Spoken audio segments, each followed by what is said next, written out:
700 crore planted foundation stone laying করিয়েছি। আমরা পাশে মেজিয়াতে আরেকটা স্টিল কোম্পানি এক্সটেনশন প্রজেক্টের ভূমি পূজন করেছি। আজকে অমিত মেটালিকের করলাম।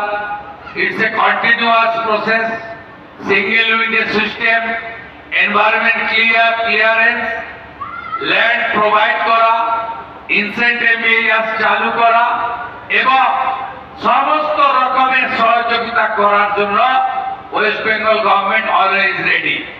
প্রত্যেক মাসে প্রত্যেক মুহূর্তে আপনারা দেখবেন পশ্চিমবঙ্গে কিভাবে আমরা ইন্ডাস্ট্রিয়াল গ্রোথ করব এবং আমরা বলেছি আমরা ইনসেন্টিভ তাদের দেব যারা কত টাকা ইনভেস্টমেন্ট করলেন সেটা বড় কথা নয়, কত এমপ্লয়মেন্ট দিলেন সেটাই হবে আমাদের ক্রাইটেরিয়া।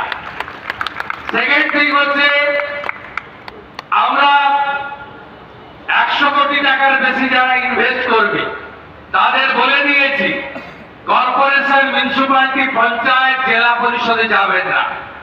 সেন্ট্রালি আপনাদের পারমিশন দেব, লোকালি কেউ যাতে আপনাকে হ্যারাস না করে।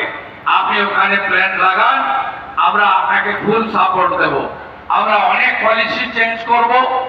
গ্রুপ অফ মিনিস্টার্স হয়েছে under the leadership of the Tapas Roy, আমাদের ইন্ডাস্ট্রি মিনিস্টার, ফিনান্স মিনিস্টার আছে, অন্য মিনিস্টারসরা আছে।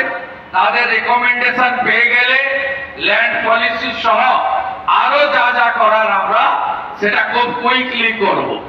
আমরা 34 বছরের রাজত্বে বন্দুক দেখিয়ে ল্যান্ড নেওয়া দেখেছি।